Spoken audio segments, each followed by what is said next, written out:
Esse jogo de México contra a Polônia era um jogo que a gente não sabia muito o que esperar, mas olha, talvez tenha sido o pior jogo da Copa do Mundo, né? Vamos falar com detalhes pra vocês aí, antes da gente avançar pros próximos, né? E o primeiro, o detalhe é das escalações que a gente vê na Polônia aqui, e tem uns jovens talentosos, né? Quem acompanha o futebol assim com mais profundidade, o cara que acompanha ligas alternativas, conhece vários jogadores, vai falar, não, esse Szymański aí, pô, é muito bom de bola e tal.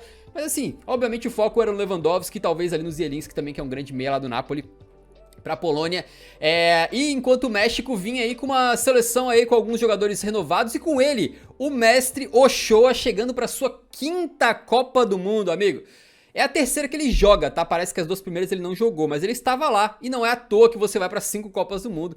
Daqui a pouco a gente fala mais dele, mas o México veio aí talvez com o principal destaque sendo o Lozano, né? O ponta direita do Napoli também. E aí, cara, o que aconteceu é que foi uma partida, cara, lamentabilíssima, né, velho? Lamentabilíssima. Na maior parte dos momentos, assim, cara, foi um jogo que não tinha muita chance, não tinha muita coisa acontecendo, né? E uma das melhores partes foi, na verdade, a torcida mexicana, que, pô, mexicano geralmente é um povo gente fina, e os caras com o futebol, eles são muito empolgados, velho. Os bichos são muito empolgados. Meu irmão, eles começavam a gritar olé por motivo nenhum. Jogo 0 a 0 eles. Olé, olé. Tá ligado? Não tinha cabimento assim, mas os caras lá completamente ensandecidos. Várias, Diga. várias referências ao Chaves. Dava pra você ver tanto em cantos que eles faziam, quanto em cartazes. E tinha gente vestida de personagem do Chaves. Eles abraçam bastante essa cultura do Chaves. Que fantástico, né? E aí no segundo tempo, cara, o jogo modorrento, o Lewandowski entra na área segurado pelo zagueirão. Pênalti marcado lá depois de uma consulta ao VAR, vai o Lewandowski para marcar o seu primeiro gol em Copas do Mundo. E ele para no lendário goleiro Ochoa, cara. Coisas que só a Copa mesmo para propiciar pra gente, né? Um momento sensacional, o Leva. Parecia que ele ia dar a vitória pra Polônia finalmente. Parecia que o bicho ia meter o primeiro gol dele em Copa. E o Ochoa parou ele. O Ochoa que tá aí entre os 10 seres mitológicos mais importantes. Mais importantes, né, cara? O negócio inacreditável, o monstro sagrado de Copas do Mundo. E o detalhe, tá? O Ochoa de ficar brincando, se liga aqui, ó. Desde que ele estreou em Copas do Mundo, é o segundo goleiro com mais defesas do torneio. Você fica achando que é só uma figura folclórica e tal. Não, pô, o bicho defende e defende, tá? Tem que respeitar o monstro aí. Beleza? E aí, no final das contas, rapaziada, o México até que tentou um pouquinho, foi mais pra cima, brigou. O México teve mais iniciativa, sacou qual é? O México teve um pouco mais de vontade, teve um pouco mais de sangue quente, teve um pouco mais de ambição. E a Polônia, nossa, cara... Daqui a pouco eu vou mostrar um poema que eu fiz pra vocês. Segura que vocês vão ver um lindo poema que eu escrevi sobre a Polônia. Né, cara? Porque a Polônia é um time horrível, velho. Cara, não tem zero criatividade, né? Zero criatividade. E no final das contas, eu fiquei com a impressão, tendo assistido todos os jogos da Copa até aqui, que foi fácil o pior jogo da Copa do Mundo. Fácil, na minha modesta opinião.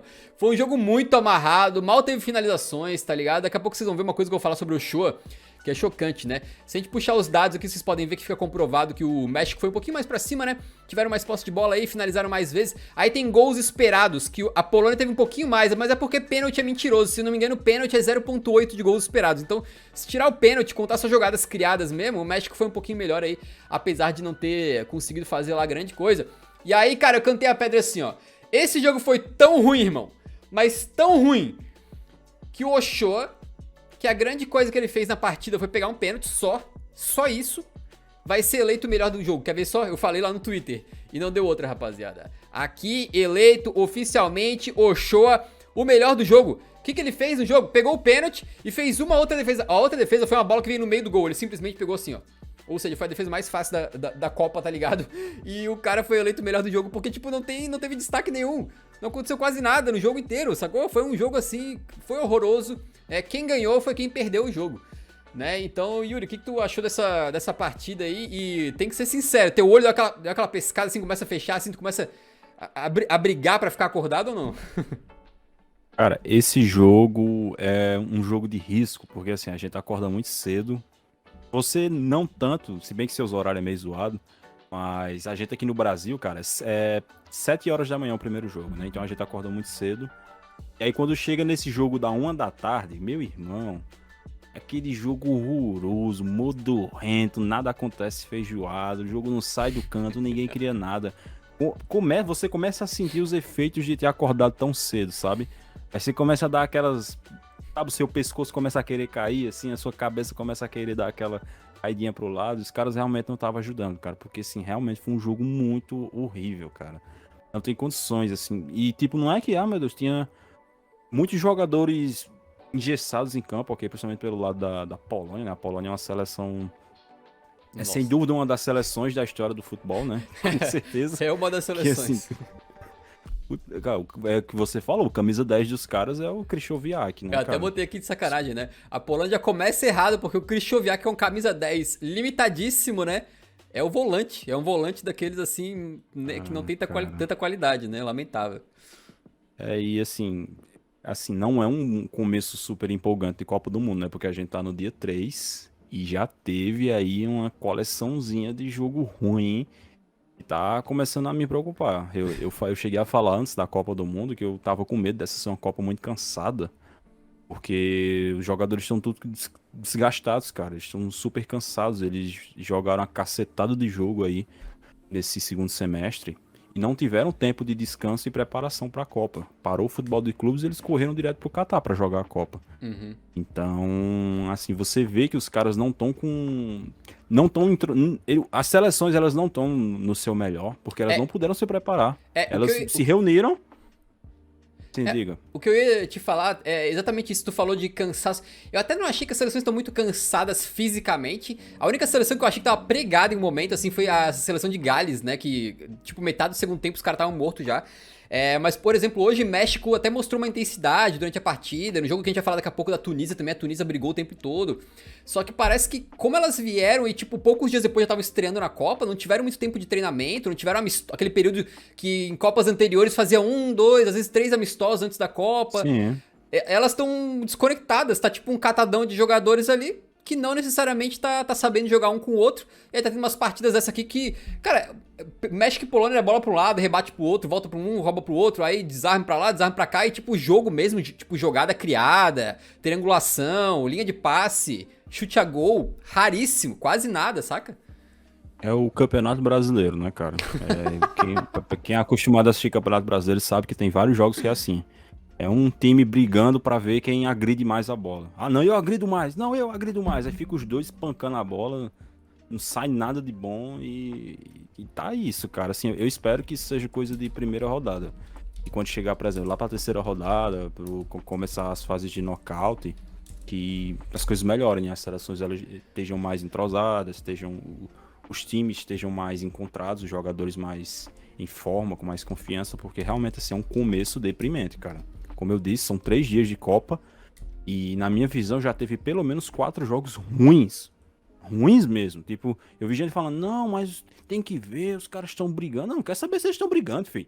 Tá todo mundo brigando, é uma Copa do Mundo, os caras vão brigar, vão dar o sangue. Mas não é porque eles estão brigando que o jogo tá bom, pô. Tem que acontecer alguma coisa no jogo.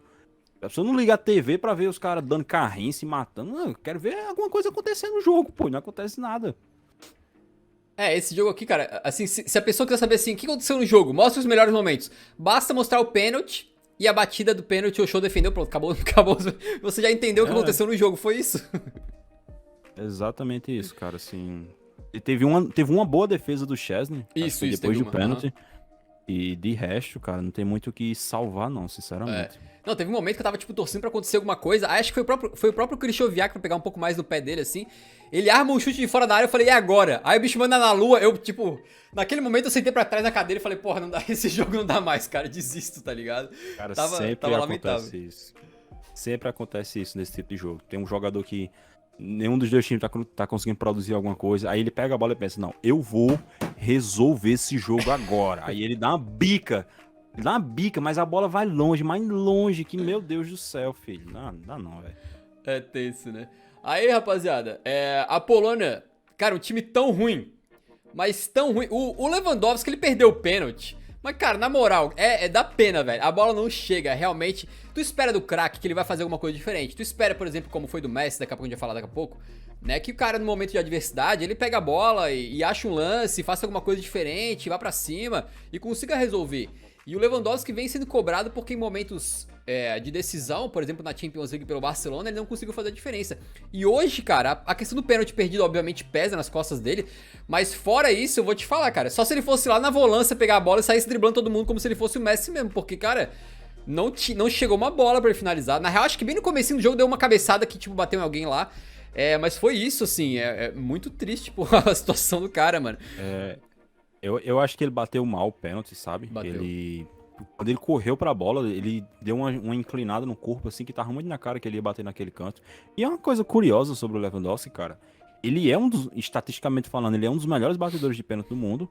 Ele, no Bayern de Munique, cara, ele saiu do Bayern de Munique, eu acho que tendo perdido o último pênalti há sei lá quantos anos, sabe? Fazia muito tempo que ele não perdia. Aí, antes da Copa, ele perdeu um pênalti pelo Barcelona. E agora foi bater e perdeu o outro. Ele perdeu 2 pênaltis seguidos. Uma coisa assim que na carreira do Lewandowski é raríssima, muito rara mesmo. E assim, ele era um cara que eu considerava que ele batia pênalti muito bem, porque ele tem aquele estilo que ele dá aquela corridinha, quando ele tá chegando perto, ele dá uma paradinha, olha pro goleiro e depois define no outro canto. Só que ele foi meio estranho hoje, ele tava meio nervoso. Eu sei lá, cara, o Lewandowski em Copa do Mundo, cara, puta que pariu, não dá não. É triste, né? Então eu queria chamar o pessoal para um momento cultural, né? Um momento aí de a gente pensar um pouco assim e buscar nossa criatividade para olhar um poema que eu escrevi sobre a seleção da Polônia. Vamos lá, rapaziada. Vou recitar para vocês. Espero que vocês gostem, hein? Atenção, vamos lá. Caralho, que merda. Vamos lá. A seleção da Polônia é uma tarde nublada. É batata frita sem sal. É desenho sem cor. É uma fila que não anda. É internet lenta. É uma sala de espera vazia. É o ônibus que não chega. É um controle sem pilha. É um formulário obrigatório. É um pão velho e duro. É uma sopa de hospital.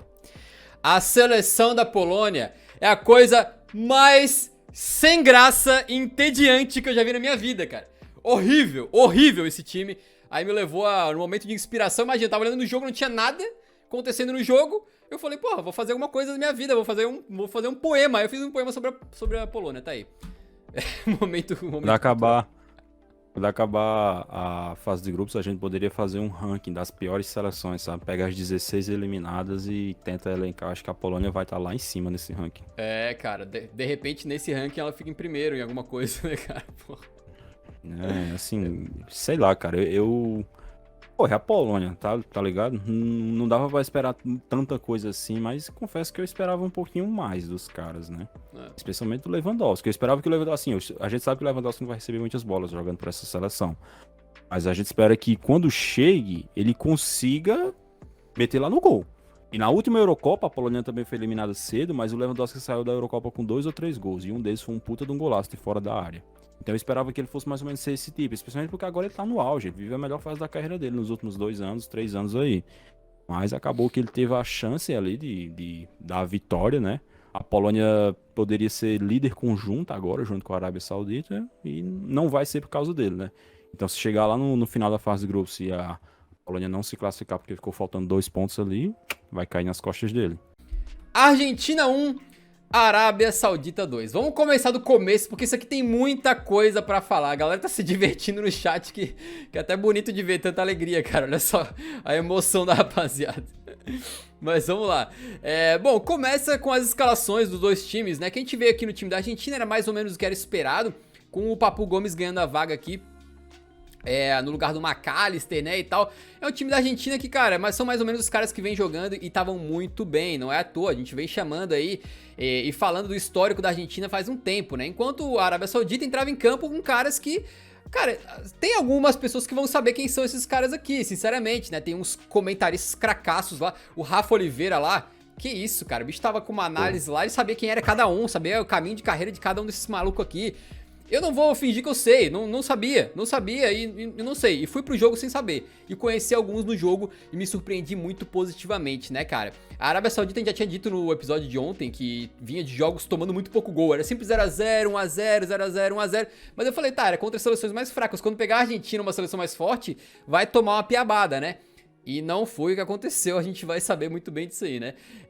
Então o que aconteceu lá no jogo foi também que parece que 9 jogadores aí da seleção da Arábia Saudita, eles atuam juntos no Al Hilal.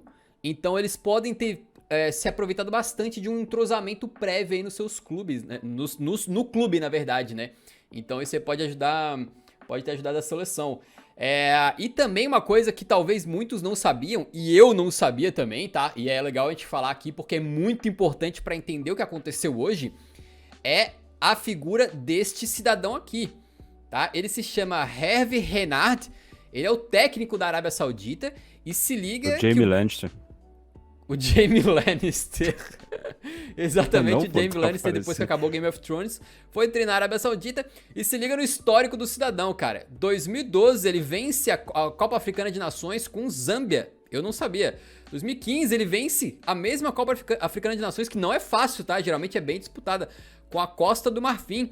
E aí agora leva a Arábia Saudita a uma vitória sobre a Argentina. O cara vem cacifado aí com um bom trabalho no currículo, né?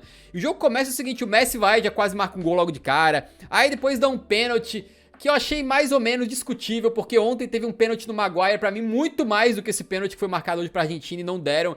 Mas o Messi partiu, bateu ali com tranquilidade, muitos falando até que ele bateu estilo Neymar. Não sei se tu achou, Yuri, tu que é especialista em Neymar, cara. Ele deu aquela ida bem devagarinho, aquele toquinho e só tirou do goleiro, nem chutou pro gol, ele só empurrou assim pro lado que o goleiro não tava, né? Tu viu essa? Na última data FIFA, ele fez 4 gols pela Argentina, um deles foi de pênalti, e ele bateu desse mesmo jeito. Ele vai pro goleiro, olha só pro goleiro, não olha pra bola.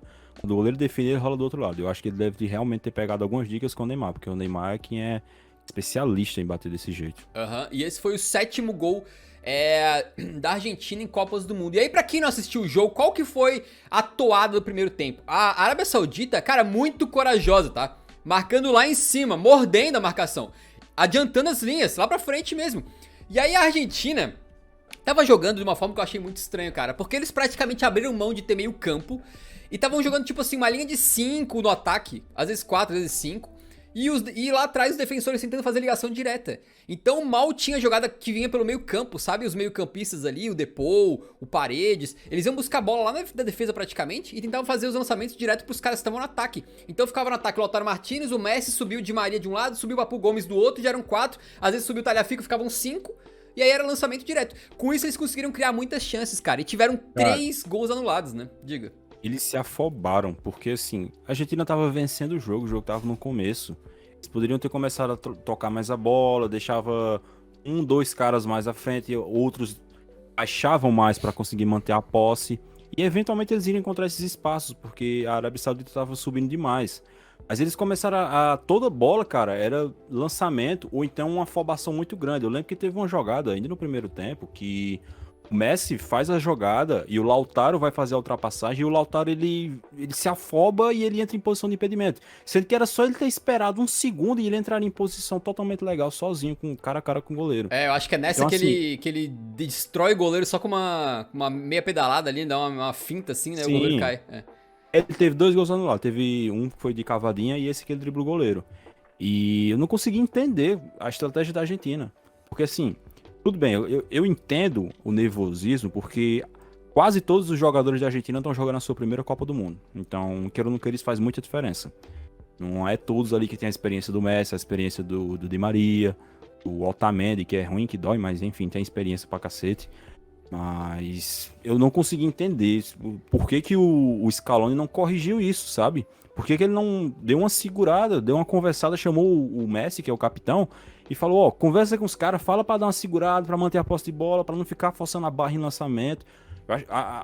O que eu leio desse jogo é que os jogadores eles estavam vendo tanto a Arábia Saudita subir na linha, que eles pensaram, não, vamos dar lançamento que uma hora alguém vai sair em posição legal. E acabou que não saiu, né? Não, assim, meio que a estratégia não era doida, porque eles fizeram 3 gols, só que os 3 estavam impedidos.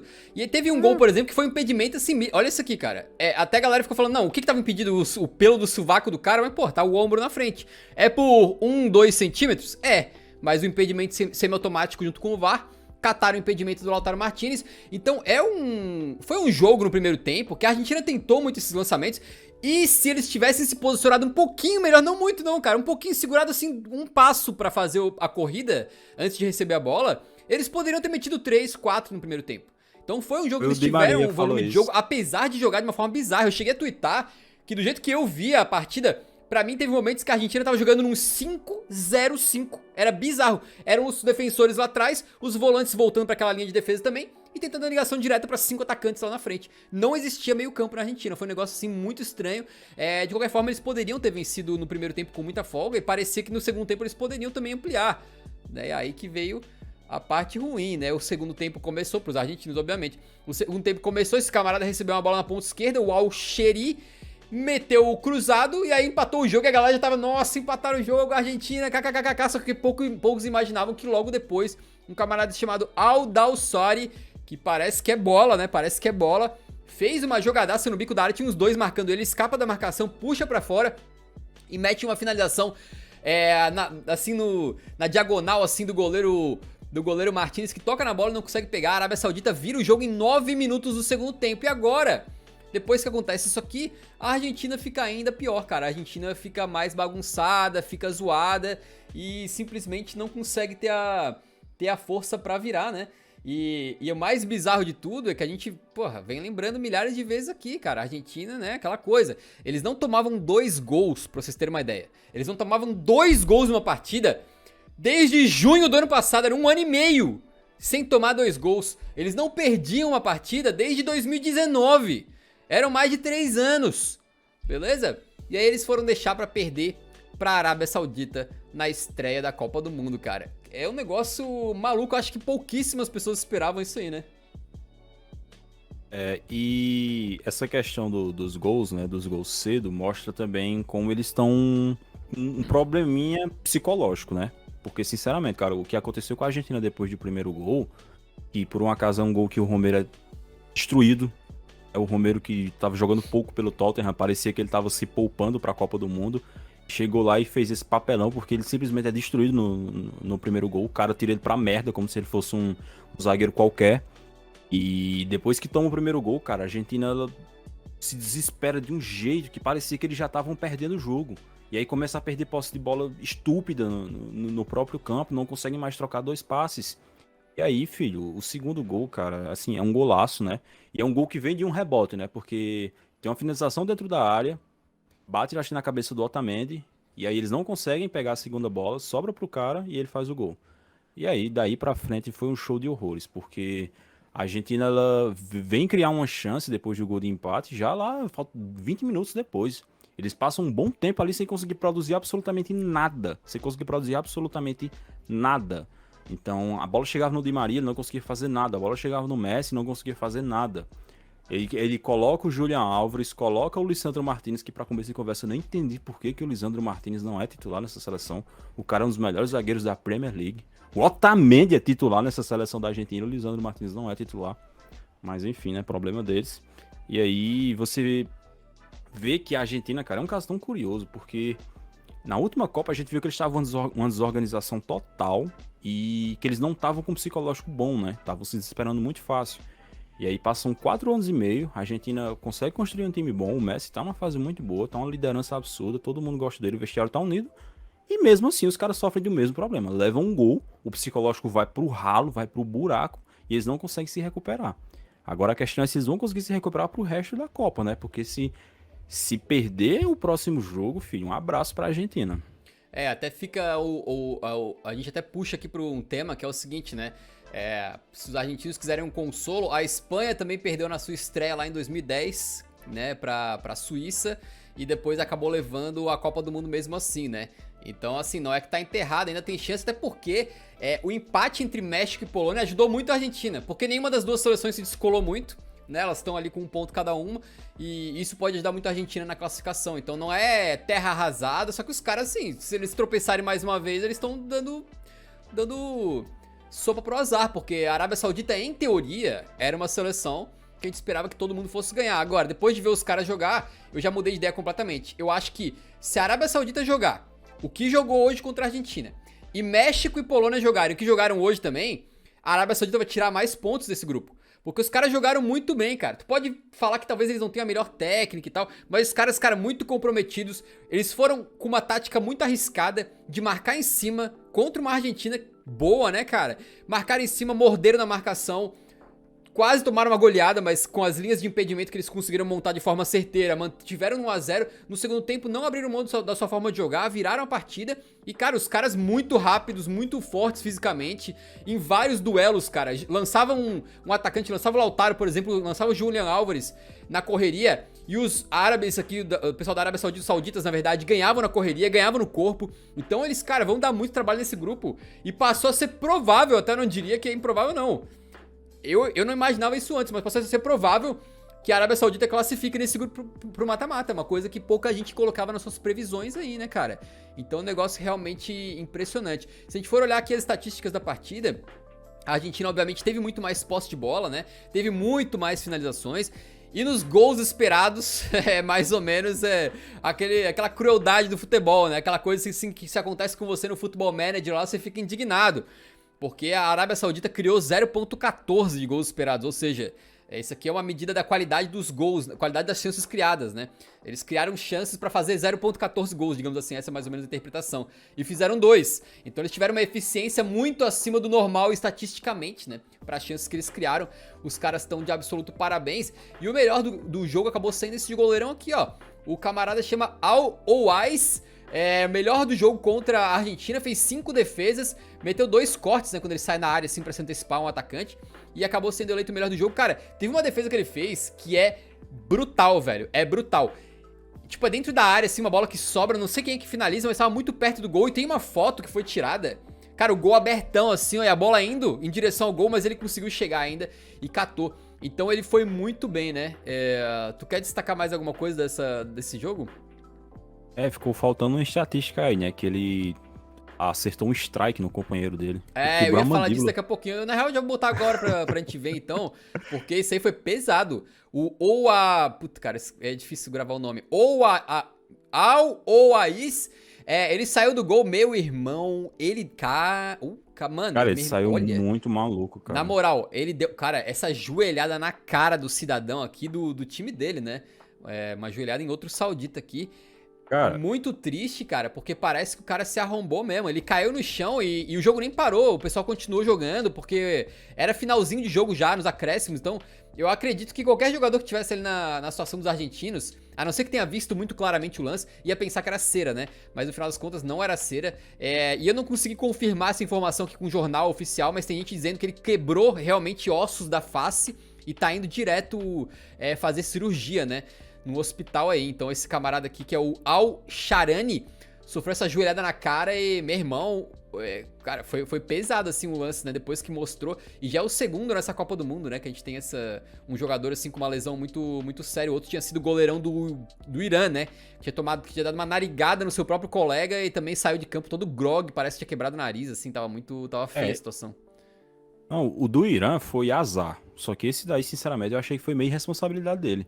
Porque tudo bem, ele tá na adrenalina do jogo ali, saiu pra pegar a bola, só que ele vai de frente, ele tá de frente pra jogada, ele vê que tá vindo o cara da Argentina e o cara do time dele, e mesmo assim ele pula com o joelho levantado, sei lá, cara, eu até na hora assim, eu fiquei, meu Deus, o que foi isso, cara? Por que ele saiu desse jeito? Porque assim, você sair desse jeito contra um adversário já tá errado, né? Porque a chance, cara, você acertar um joelho numa jogada em movimento assim, pega num lugar errado ali, meu irmão, não é brincadeira não.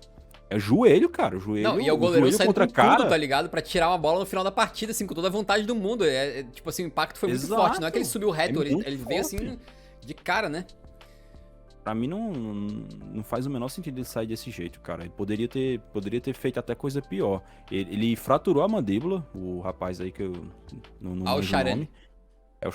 Cara, esses nomes é palhaçada, mas é difícil, enfim, pra gente. Ele fraturou a mandíbula e ele também quebrou alguns dentes. Então ele tá fora da Copa do Mundo, era o lateral titular da equipe, não vai jogar mais a Copa e pode ser um desfalque muito importante, né? Porque esse cara mandou muito bem marcando o Di Maria na partida de hoje, né? Aham. Então a Arábia Saudita, cara, fizeram um grande jogo, acredito que eles vão tirar mais pontos nesse grupo. E fica aí a questão aí que a Arábia Saudita decretou feriado nacional após vitória contra a Argentina. Então amanhã não tem um saudita que vai trabalhar, não tem um saudita que vai estudar, vai todo mundo acordar tarde em casa pra ver o jogo lá, sei lá, da Espanha, né? Porque os caras não vão comemorar. Amanhã é dia de festa lá na Arábia Saudita, se a moda pega, né? Se a moda pega, seria bom também, né? Umas vitóriazinhas da seleção brasileira, galera de férias, não? Agora, assim, pros argentinos que são supersticiosos, né? Que gostam de precedentes, eu vou contar uma historinha bem rapidinha aqui, ó. Em 1990, Copa de 90, era a Copa subsequente à Copa de 86, que é a Copa do Maradona, a Copa que o Maradona coloca no bolso. E a Argentina é bicampeã, com o Maradona destruindo na Copa. E aí eles chegam para a Copa de 90, que foi na Itália, como os atuais campeões. O Maradona estava jogando praticamente em casa, né? Já que naquela época ele era jogador do Napoli, tinha feito toda a história bonita no Napoli. A Argentina estreia contra Camarões, que não preciso nem dizer que era uma seleção muitíssimo inferior à Argentina. E na estreia, os atuais campeões, a Argentina, do Diego Maradona, do Burruchaga, do Ruggeri, perdem para Camarões de 1-0. Um gol do François Mambilic, é um jogo que Camarões tem 2 jogadores expulsos. E o que é que acontece? Quando eles saíram, né? Terminou o jogo, o técnico da Argentina, que era o Bilhado, mesmo técnico do Campeonato Mundial de 86, ele diz, né? Isso é uma história, não tem como eu falar se é verdade ou não, mas contam as lendas que ele ele reuniu os jogadores da Argentina, aí falou assim: essa é a maior vergonha da história do futebol argentino. Eles perderam para Camarões. Porque assim, hoje em dia uma seleção do tamanho da Argentina perder para uma seleção com Camarões já é considerado vexame. Imagina naquela época, que a diferença era ainda maior. Aí ele falou: se a gente cair na fase de grupos, eu juro que quando a gente tiver saindo da Itália, acabou a Copa pra Argentina, estamos saindo da Itália no avião, eu vou atropelar todo mundo, vou passar pela comissária, vou entrar na cabine e vou jogar o avião no oceano. Todo mundo vai morrer aqui nessa porra. Basicamente foi isso que ele falou. Aí a Argentina ganhou os outros jogos, se classificou, passou por quase todo mundo no mata-mata, derrotou o Brasil, eliminou o Brasil, chegou na final e perdeu a final para a Alemanha. Então, assim, já tem um bom precedente na própria história da Argentina de começar perdendo na fase de grupos e bater na final. Então, né, não dá pra descartar a Argentina ainda. Não, completamente macabra essa história aí, cara, que técnico completamente maluco, né? Mas espero que o Scaloni não use essa tática de terrorismo aí com os jogadores. Mas, de qualquer maneira, depois que acabou o jogo, foi rolar as entrevistas ali e tal, e o Messi falou: não tem desculpa, esse time é forte, nós já mostramos isso no passado, a gente não esperava perder, mas as coisas acontecem por um motivo. Agora é vencer ou vencer, só dependemos de nós. De fato, a Argentina só depende de si mesma ainda, pode, não diria tranquilamente, mas tem toda a capacidade de vencer México e Polônia e classificar, né? Mas que tá correndo risco sério, tá. É meio bastante preocupante, né? E pra fechar, então, um momento de descontração. Se tiver muito alto o áudio, já peço desculpas, mas vocês vão gostar, então eu vou botar o áudio aqui, espero que não estoure o ouvido de vocês. Vamos assistir esse pequeno vídeo aqui dos torcedores da Arábia Saudita saindo lá do estádio, mandando uma mensagem para o Lionel Messi.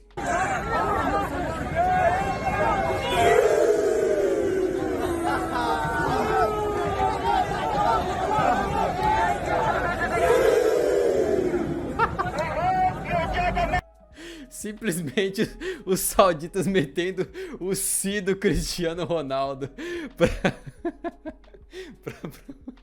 pra provocar jeito, o Messi, né, cara? Ai, cara. E, assim, quando é o Cristiano Ronaldo numa situação dessa, eles usam o Messi pra provocar. Quando é o Messi, eles usam o Ronaldo. Não tem pra onde fugir. Sempre assim, né, velho?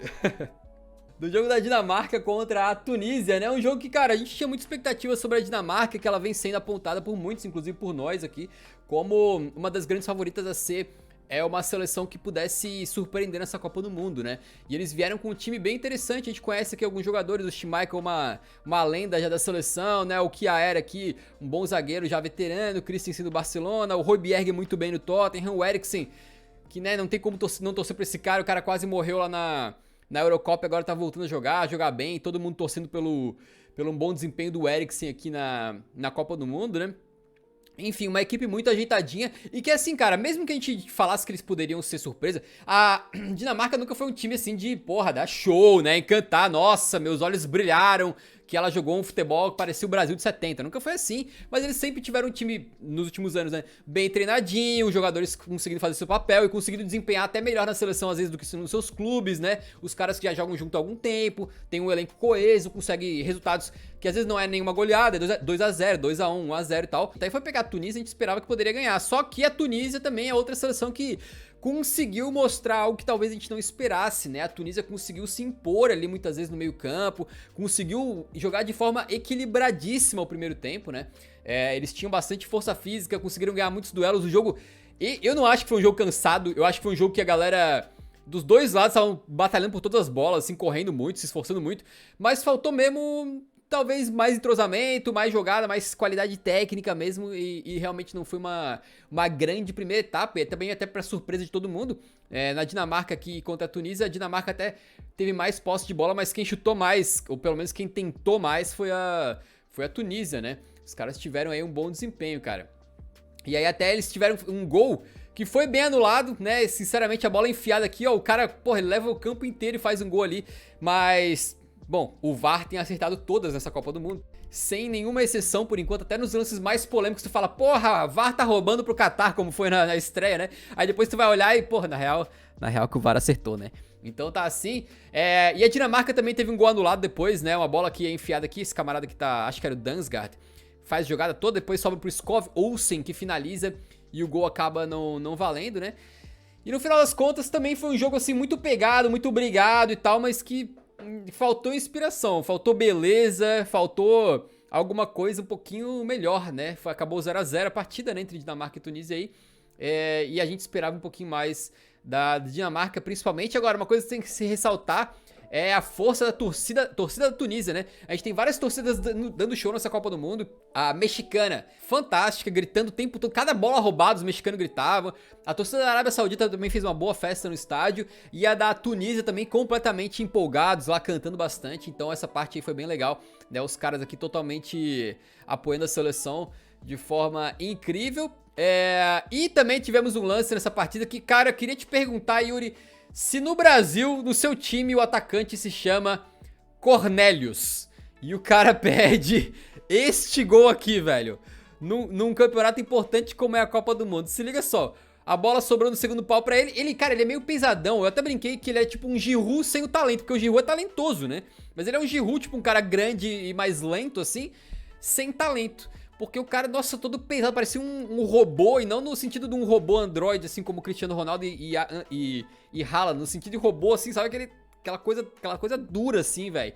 E ele vai, me parece que ele vai tentar pegar essa bola, que tá, cara, praticamente embaixo da trave. Ele vai tentar, assim, com a perna, e vê que não vai chegar porque ele é lento, aí, não, agora eu vou de cabeça. Aí ele se joga de cabeça todo torto, assim, e consegue perder esse gol aqui. O Cornelius mandou uma dessas se fosse no Brasil, coitado, velho. O tanto que ele ouvia cada partida que ele jogasse, né? E no final das contas, saiu o primeiro 0x0 da Copa do Mundo aí, entre Dinamarca e Tunísia. O que tu disse sobre isso aí, cara? Cara, primeiro que esse lance é muita falta de técnica, né? De tato. Porque ele não precisava usar a cabeça. Era só ele dar uma baixadinha assim e dar uma peitada, uma barrigada na bola e era gol. Então, assim, ele vai todo atabalhoado, todo pesado pra bola. Se abaixa pra tentar cabecear, acerta a orelha na bola. Nossa, é uma coisa horrorosa. Mas, primeiro que eu não consigo nem imaginar como seria esse cara aqui no Brasil, né? Porque imagina esse cara jogando no Maracanã contra o Flamengo. O torcedor do Flamengo chamando ele de corno pra todo mundo ouvir, assim. Agora, falando sobre o jogo, cara, teve gente que falou, pô, mas a Dinamarca, se for longe, não é surpresa. E eu especifiquei que ela é surpresa para as outras pessoas, né, que acompanham futebol, que não acompanham futebol, aliás, porque a gente que acompanha, a gente conhece a Dinamarca. Porque, assim, você olha, por exemplo, a Dinamarca, ela é meio que um arquétipo do que era a Croácia em 2018, que tem um conjunto de vários, como é que eu posso dizer, coadjuvantes, né? Ele não tem nenhum cara que assim, pô, esse cara aqui é o pica do time onde ele joga, não tem. Mas tem vários coadjuvantes. Então, por exemplo, você tem o Kasper Schmeichel, que é um baita de um goleiro. Tá aí veterano já, é verdade, não tá no seu melhor momento, mas ainda é um baita de um goleiro. Fez uma defesaça na partida de hoje. Você tem o Christensen, o zagueiro do Barcelona. Você tem o Kjaer. Você tem o Højbjerg, volante do Tottenham. O Pedro conhece muito bem esse daí. O Eriksen dispensa comentários, é com certeza o melhor jogador Então, alguns jogadores ali coadjuvantes de prateleira medianos, um ou outro muito bom. Não é no nível da Croácia, né? Porque a Croácia, cara, ela tinha alguns dos melhores coadjuvantes da Europa inteira, né? Então você tinha o Mandzukic, que era um jogadoraço. Você tinha o Rakitic, que na época era um jogadoraço. Você tinha o Modric, que dispensa comentários. É um dos melhores meio-campistas da história do futebol. Então, é uma seleção muito organizada, mas ela sofre de um mal que esse tipo de seleção, geralmente, eles tendem a se dar melhor quando eles jogam contra uma equipe mais forte. Então, eu acho que, por exemplo, a Dinamarca, ela vai fazer um jogo muito melhor contra a França do que fez hoje. Eu não tenho a menor dúvida disso. Porque contra a França, ela não vai ter toda a responsabilidade de propor o jogo. Hoje a Tunísia ele jogou um jogo muito confortável, né? A Tunísia deu a bola para a Dinamarca tinha que propor o jogo. Os caras se fecharam, fizeram um jogo sólido e a Dinamarca não conseguiu se impor, né? Porque ela não tinha espaço. E queira ou não queira, quando você não tem espaço, faz muita falta você ter um time acima da média, né? Um time muito bom, cheio de jogadores bons, como por exemplo é o caso da França. Mas eu ainda não começou mal, mas eu ainda não descarto a Dinamarca. Acho que é uma seleção que ainda vai fazer bonito nessa Copa. E também assim, eu não acho que a Dinamarca jogou mal, mas foi um jogo fraco, assim, não significa que... Parece que eu me contradizi, sem inspiração, né? Sem inspiração, mas não é que tipo, cometeu muitos erros ou que foi um jogo tenebroso. Até teve uma chance ou outra ali e tal, mas foi um jogo abaixo, né? Abaixo, assim. É porque quando a gente pega, por exemplo, todo mundo fala da Dinamarca, inclusive a gente. A gente no Eurofoot, a gente fala pra cacete da Dinamarca. Quem acompanha a gente já ouviu falar. E aí eu acho que a galera vai assistir e pensa, pô, vamos ver como é que é essa Dinamarca aí, essa Dinamáquina que estão falando. Aí quando eles verem empatar em 0x0 com a Tunísia, fica aquele gosto de decepção. Mas eu acho que não é um resultado que você diga, nossa, meu Deus, que vexame. Não é, cara. Não é. Dinamarca é uma boa seleção, é uma seleção sólida, é candidata a ir longe nessa Copa, mas não quer dizer que ela vai pegar adversários mais fracos e vai triturar, porque não é do perfil da equipe. Cara, nesse jogo aí, a gente teve aqui nas estatísticas, né? Mais posse de bola pra Dinamarca, criou um pouquinho mais de chances na qualidade, né? Mas a Tunísia finalizou mais vezes. E a Dinamarca também trocou muito mais passes aí. No final das contas, quem acabou sendo eleito o melhor da partida foi esse cidadão que eu não conhecia, chama Aissa Laidouni. Foi o man of the match, o pulmão da Tunísia. Realmente ele jogou muito bem, ele tava o tempo todo correndo. Inclusive eu botei aqui as estatísticas dele, ó, 5 duelos ganhos e 6 ações defensivas. Essas ações defensivas eu somei tudo assim, interceptação, corte, umas coisas assim, né? Então ele teve essa atuação, principalmente na parte defensiva, que foi muito boa. E uma coisa que é curiosa sobre esse time da Tunísia é que, cara, tu vê o time da Dinamarca, os jogadores tudo jogando em times ou fortes ou pelo menos nas grandes ligas, né? Pô, o Christensen no Barcelona, Kjaer tá lá no Milan, né? O Eriksen no Manchester United, Højbjerg no Tottenham e por aí vai.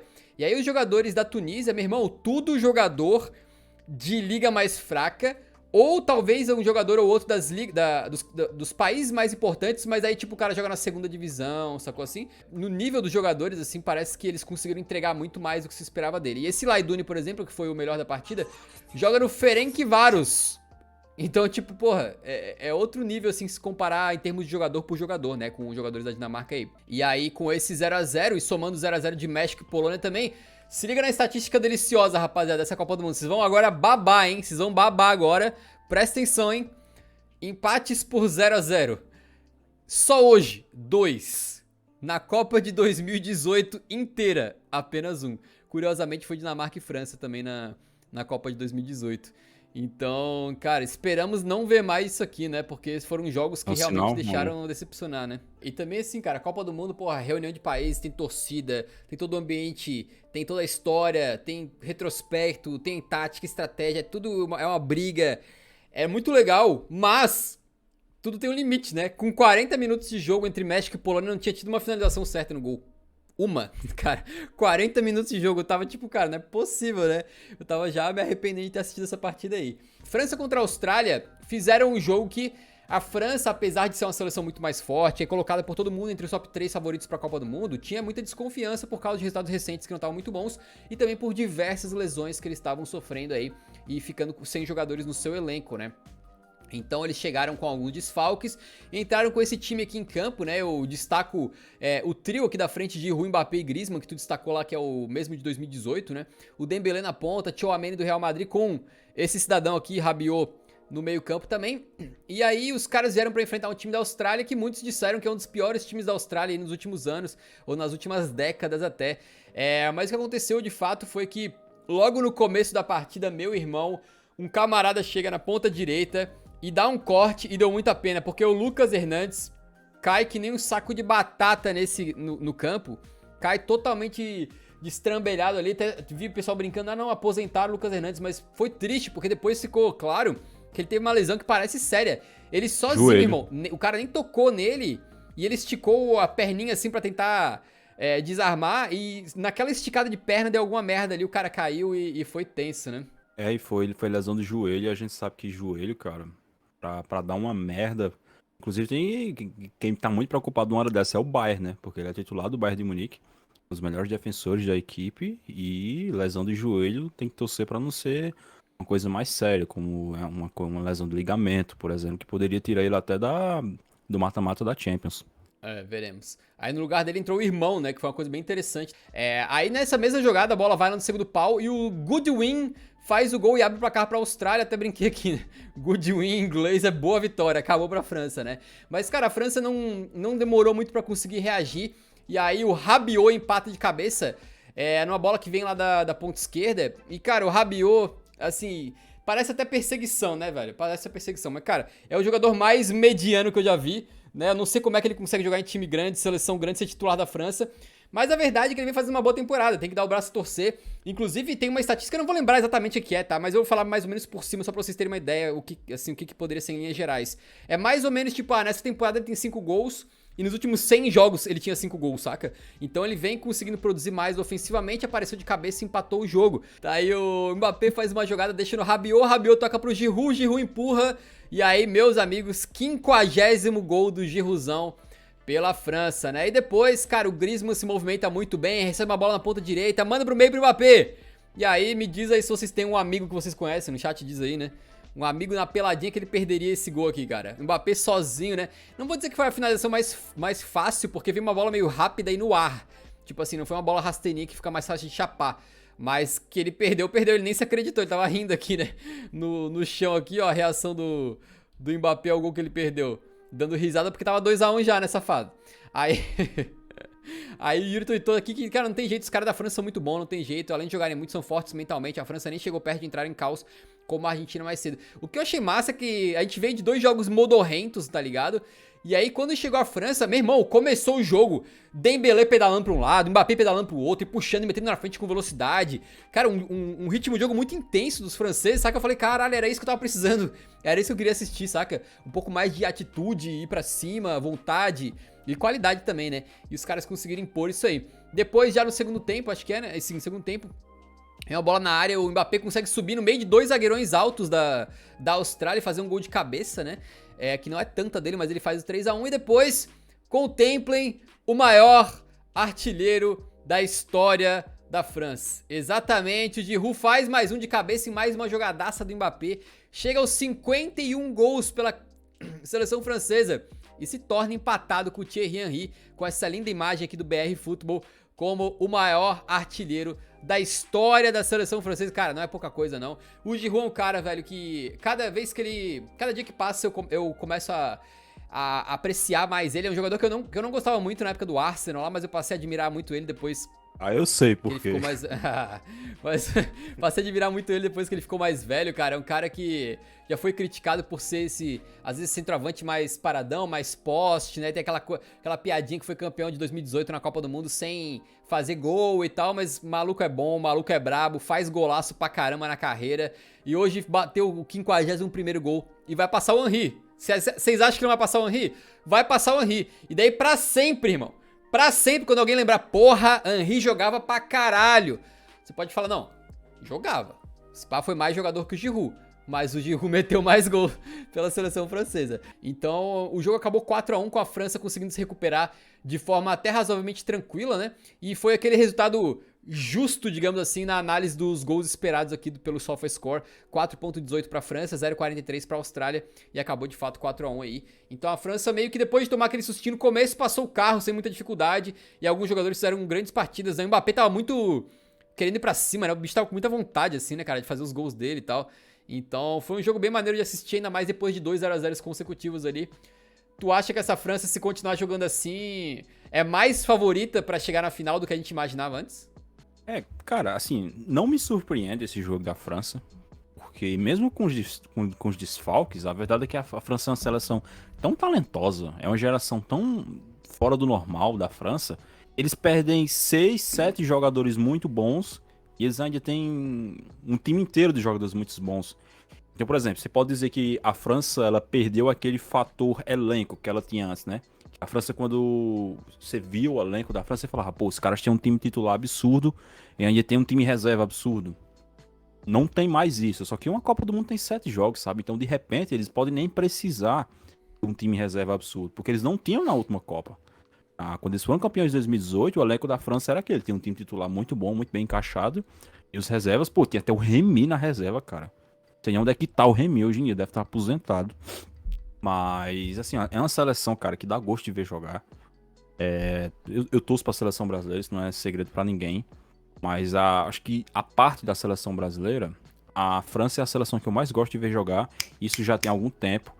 Porque o Deschamps ele é um técnico pragmático, mas ele não é um técnico burocrático. Ele não é um técnico que prende os jogadores dele, Isso que sabe? eu ia falar, Que fala, não, Mbappé, você tem que ficar numa ponta, Dembélé, você tem que ficar na ponta, Giroud, você tem que ficar aqui enfiado na área, Griezmann, você tem que ficar aqui. Ele não faz isso, sabe? Ele dá liberdade, ele deixa os caras se aproximarem. Então quando você vê, cara, ali, o Griezmann tabelando com o Mbappé, o Dembélé, o Giroud, aqueles caras quando eles começam a se procurar dentro de campo, a sair aquelas jogadinhas dele, pô, tem uma jogada que o Mbappé tabela, se eu não me engano, com o Theo, e aí ele bate pro meio da área, e passa pelo Giroud e o Griezmann finaliza o cara da Austrália, tira em cima da linha.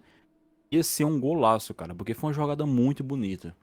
Então, com todos os problemas, com todas as lesões, com tudo, a França pra mim ainda é uma das favoritas pra Copa do Mundo, ainda é uma candidata, ainda é uma seleção que eu acho que é uma das mais perigosas pro Brasil.